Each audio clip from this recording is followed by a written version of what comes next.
Hello and welcome. I am Scarperlock, and this is City of Heroes. We have defeated the 20 Cray, and our contact says, "Great work. Cray was in such a panic over the trouble you were causing that they didn't even pay attention to what I was doing. I'll try to put together all the information that I found." So we got our clues going here. We've got a whole bunch of clues. Um, Project Revenant Hero. This is where they say that the DNA is being taken from other heroes. And now we're going to call up Gordon. And he says, "Okay, I put out the word that I was looking for some Paragon info on the Paragon Protectors. Apparently there's a crazy homeless guy who calls himself the Can Man who found a secret way into their headquarters. Talk to him and find out how to sneak in there." So we got to talk to the Can Man in Skyway City. Whoops, I am on combat jump. That was foolish. Alright, here we go.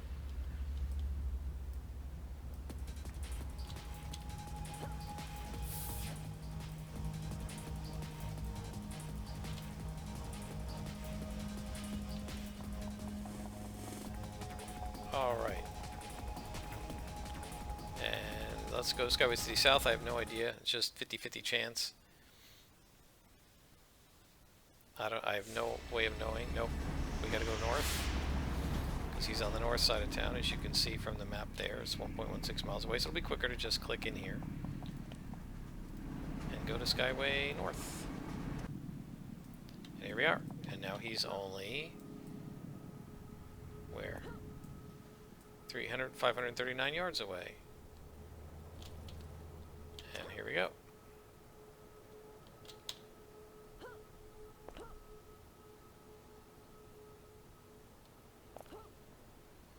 So here is the Can Man.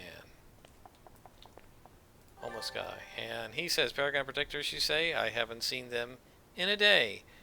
I know where the base is, but I don't know their faces.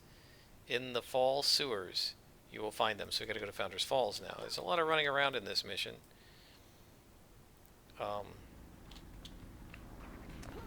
Yeah, in talking to my Subaru mates, I would not be surprised if I have one of the highest souvenir counts of anyone on my super group. Because I mean, just look at this. Look at all these souvenirs. Now, a lot of them, maybe more of them, have architect souvenirs, but I probably have the most of these regular game souvenirs of anyone. Right, because we completed like 32 or 3 story arcs, which is a lot at this level.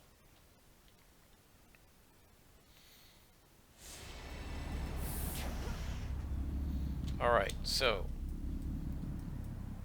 we're going into a sewer, I believe. And let me go ahead and put stealth on so that the snipers don't have as easy a time shooting at me.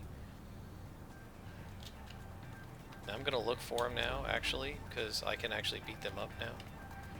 Some of them, if they're below level 38. Alright, so where are we here? Right over there. Yep, sewers. So we're going to switch to our sewer costume and head on in.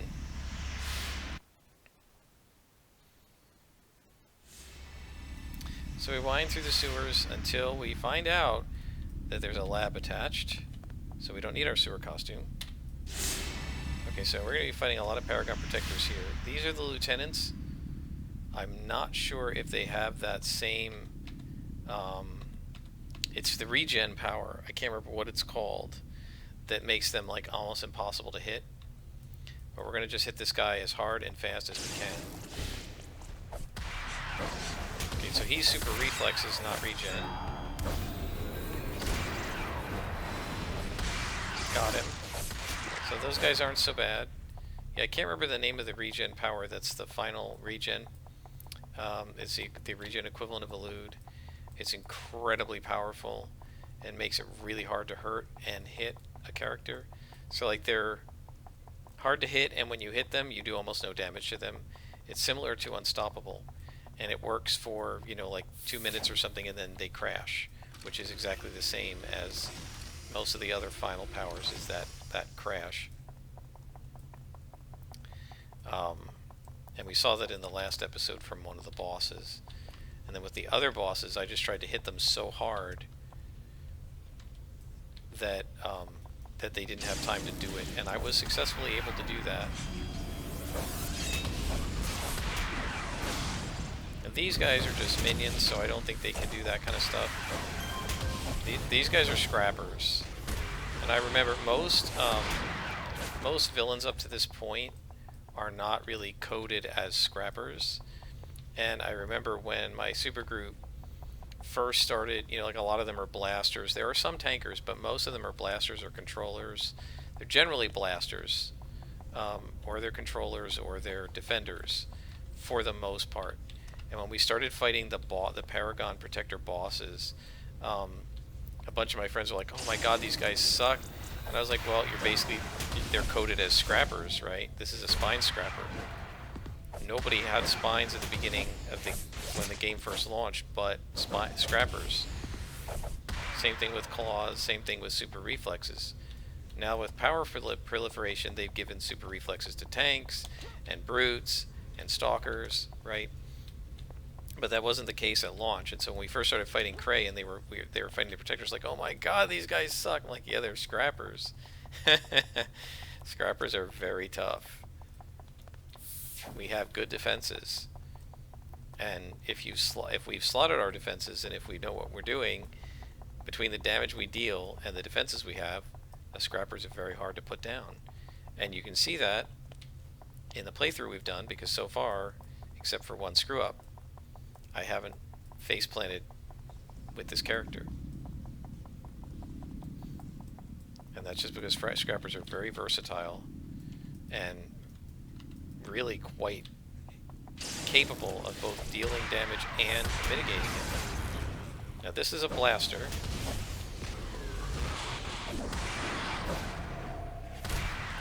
Might be coded as what's now called a sentinel, with defenses as well as blasting abilities. But I don't think so. This is going to connect up, it looks like. And so then there'll probably be an elevator over here. Since we're in the sewers, my guess is the elevator theoretically should be taking us down, not up. But it might take us up into a Cray building, but not that we'll see a different map. One of the things they never did do in this game, which would have been pretty cool, would have been if they had made it so that you could go from like one type of map to another. They did do a little bit with the Rigby story arc with the Midnighters, where you go from an office map to a cave map, but that's pretty much oh, that's it right there. He's got it. Whatever that is, that stupid regen power, I didn't get him fast enough. That's a lieutenant too. So we just gotta wait him out, because there's no way to hit him when he's got that power active. It's really annoying too, but there isn't any way to hit him if that power is active. So I'm just going to wait him out. He's probably going to go away now. Yeah, he went away.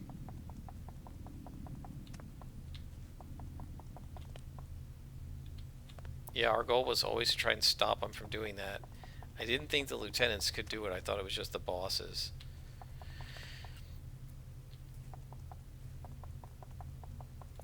But the problem is we got to get past him to continue and find another computer to access. We got to find 2 computers. And so, yeah, we're going to have to wait for him to crash. Sorry about that, guys. We're just going to have to wait. But again, this knowing what to do about this comes from my experience with the game. I know what that means when that animation happens, and I see deflected. I'm like, okay, I know. He's using whatever that stupid, I can't remember the name of it, resurgence or something. He's using whatever that annoying regen scrapper power is that comes in at level 38 down here, where Elude is for super reflexes, and it's brutal. Alright, we have Focus Chi now. We should be able to get him.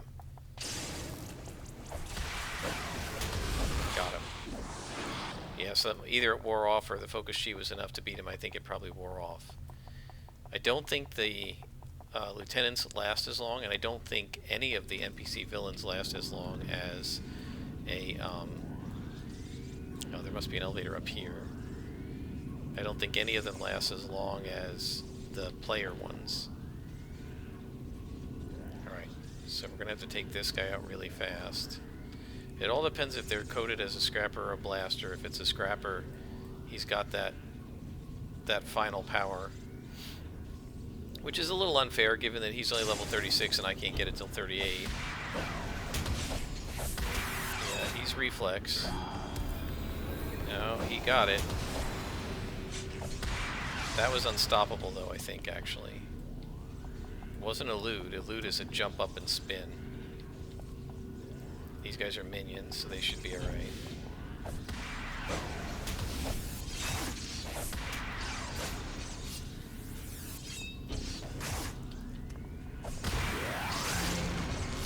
Wow, even the minions have it. It looked like we really got to keep these guys off balance. Try a knockdown. Yeah. No. Oh yeah, she's flying. And she just did it too.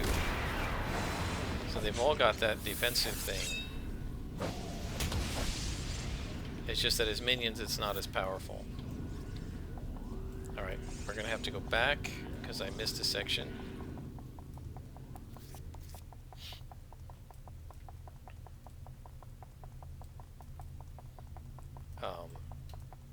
Yeah, I mean, one of the things I think that I do differently from everybody else is I don't really sprint on all the time. Many of my friends used to just turn this on and leave it on all the time. And I learned early on that that drains my endurance too much. And also, with a reflex scrapper, because of quickness, you run as fast as people without quickness run when they have sprint on. So, and for like a long time, I was one of the few people who had Swift, because I went Swift Health Stamina right away. A lot of my supergroup mates didn't at first. And so, I was running faster than they were, and I just learned to live without it, and I prefer not to have that stupid toggle on. So I don't even use sprint. And I've known people who are like, if you don't use sprint, I'm not playing with you. Not friends, you know, I don't think friends would do that. One of the things I do want to mention, last time I was talking about builds, at one point I think I mentioned that, you know, there's this DPS meter. I mentioned it, I think, in the Liberty last playthrough. There's this third-party program that you can use to keep track of not only your own DPS, but everybody's in the group, and what it does is it takes this log here that says who's doing what here and here, and it uses it to figure out who's doing how much damage in your party, right, in your group of players. And one of the things that can happen in any game, not just City of Heroes, when there's somebody's tracking DPS of the team, is that a lot of players will then get mad if somebody's not quote-unquote holding up their end of the bargain, and so on and so forth. And so I've mentioned kind of this idea that you have, you know, basically build snobs who think that if you don't have all of your powers by level 45 or whatever within these enhancement sets, and you don't have the right sets with the right set bonuses stacking so that your reflex scrapper not only is capped on defense but also capped on resistance, which isn't even part of the reflex power set, you're not playing right, you know. And that is a frustrating thing, but it's also nothing new for City of Heroes. Even before such things existed, when we didn't know the numbers, when the developers hadn't exposed the numbers to us, even then, many of us faced, you know, there were flavor of the month builds, right? FOTM it's called, flavor of the month, and this is true in any MMO. And the first one was burn tankers, right? Fire tankers using burn patches. It's what, as I mentioned a long time ago, it's what got burn nerfed, right? The very first very first burn tanker, the very first person to reach max level in City of Heroes back when 40th was the maximum level on the, like literally the day of launch or the second day after launch, like the next day after launch, some burn tanker got to level 40. Right, the developers panicked and they nerfed burn really, really hard. And this led to a series of players doing abusive things that the developers never intended, and the developers nerfing them, and then the players finding something else to abuse. So after they nerfed burn, the next flavor of the month was something else like Fire Dev Blasters or something, and then after they nerfed devices, the next thing was, I don't know, Earthkin controllers or something. And then when they nerfed that, then the next thing was Broadsword Invuln Scrappers. And then when they nerfed Invuln or Broadsword or whatever, then it was something else. Right now, I think the flavor of the month for Scrappers is like Spines Fire, right? And that supposedly makes it really easy to farm the Architect if you go up against certain types of enemies, right? Like Vajaloks, I guess, or something like that don't have resistance. And so you just keep fighting Vajalok missions over and over again to level. And so back then, when there were no third-party things, and there was no easy way to see what the numbers were, you were just guessing, there still were people who were convinced that their way to play was going to get you more DPS, and that if you didn't play their way, you weren't getting enough DPS, so they didn't want to group with you.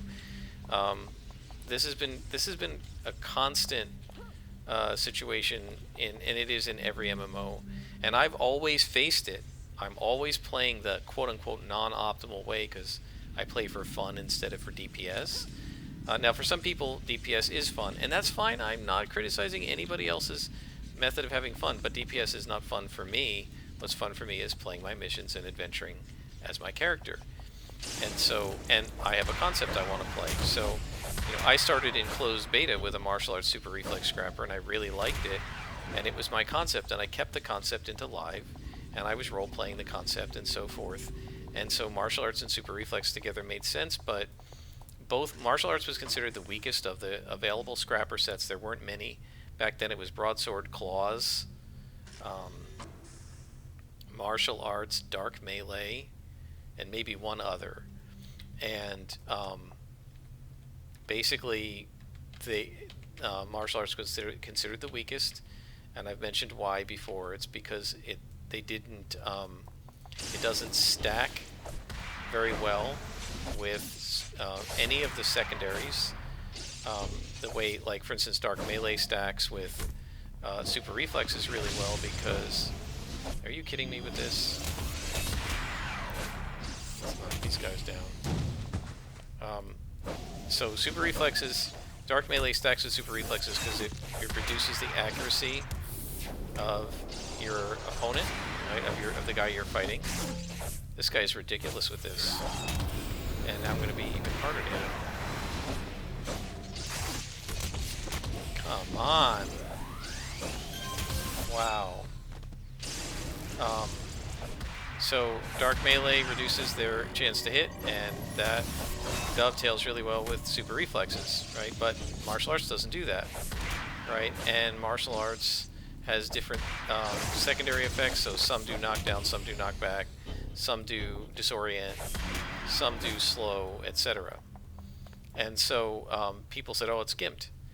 There's a reason why the martial arts powers now have a base, if you look at it, accuracy of 1.05. They're 5% more accurate than any other power set in the game. And the reason is that everybody complained that martial arts was gimped. The other problem with martial arts, of course, is that, as we've discussed many times, it's a smashing attack, and smashing is the most frequently resisted attack type in the game, damage type.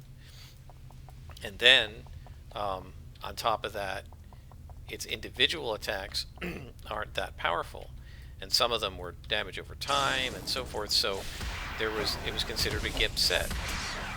And if you were going to be a scrapper, you were supposed to be Spines, or the flavor of the month I think was Broadsword. Broadsword Invuln was really big. Spines Regen was big for a while. And so there were people who would say things like, if you're playing martial arts, I don't want you on my team. Again, not my guild mates, right? But there were players who would say stuff like that. And so this is nothing new. It's just switched from what AT you are, or what power set you are, right, to instead being which enhancements did you slot. Oh, we completed the mission and we leveled up. Is there anybody over here? I always feel like this is Darth Vader, you know, like the scene in The Empire Strikes Back where Luke walks through a shaft like this.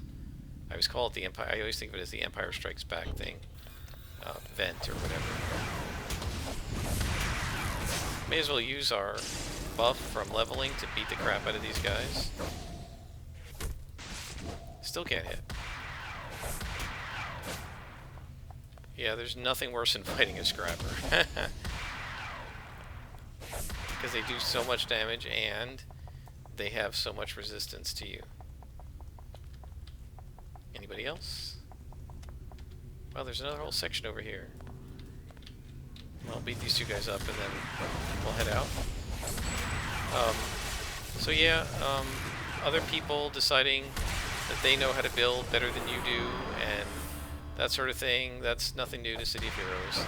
It's just gone from saying martial arts is GIMP to saying, well, martial arts is okay as long as you have this and this and this enhancement to cover up its weaknesses. And if you don't build that way, then you're not doing it right.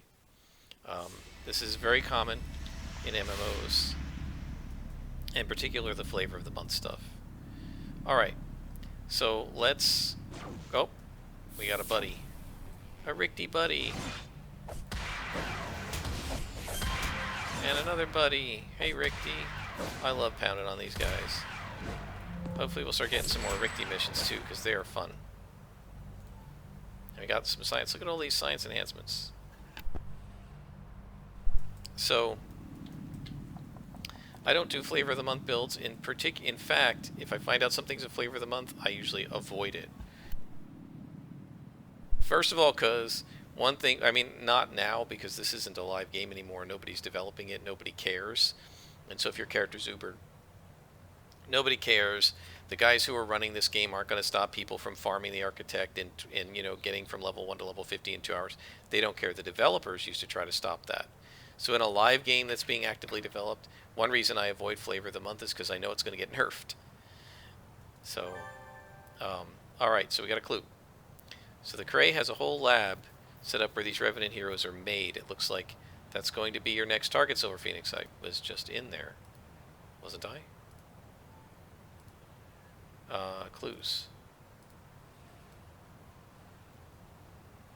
Revenant hero. Yep, so we followed up on a lead from the Tin Can Man. Once inside, we rumbled with several Paragon protectors in search for evidence and came up with the location where the Revenant Hero Project is being run out of. So that's going to be our next target. And this probably will be the end of the story arc. And now that you've located the Cray's facilities, I think our next step is to take it out. Yep, we're going to take it out. Somebody attack me? No. But first we got a level. We're level 36 now. And we're going to head over to the... Where is it? Train station. And we are going to level up. I'm going to just go to Talos Island because that's the easiest. I'm going to level up and then I think I will stop here for today, guys. I hope you've enjoyed. I've had a lot of fun with this character. I've had fun ranting to you about my own little personal pet peeves. I do want to once again emphasize, though, I do not think that my way is the one true, one right way to play. Not at all. It's my way to play. People who want to level to 50 in 2 hours and then do the level 50 content over and over again instead of following story arcs, if that's what they want to do, it's perfectly fine. Oops, wrong thing. Perfectly acceptable, perfectly fine. The main thing I don't like is when I'm told I'm playing wrong for not doing that. And to be fair, I haven't been told that at all by my group mates, but there are definitely players who will say that. Okay, so we're going to train up, and we get 3 slots. So now, I'm tempted to just put 3 on evasion and be done with it, but I really want to finish Stormkick. So I think I'm going to put 2 on Stormkick and 1 on Evasion. And now Stormkick is done, and we have it 6 slotted. So that means I'm going to want to create 2 damage enhancers for Stormkick. I'm not sure I'm going to get any more of these set bonuses. We'll see. I may look over at the market and see what's available. There is one that I want to put on Dragon's Tail that is the point blank AoE. And I definitely want to put the other really good set, the Scrapper set, on Eagle's Claw, but that's going to require 600 reward merits, and we only have 118, so we've got a way to go on that. So I'm going to go ahead and craft up these enhancements and sell these other ones, and go ahead and get them slotted in, and then I'll be back with another episode in the near future. I hope you've enjoyed.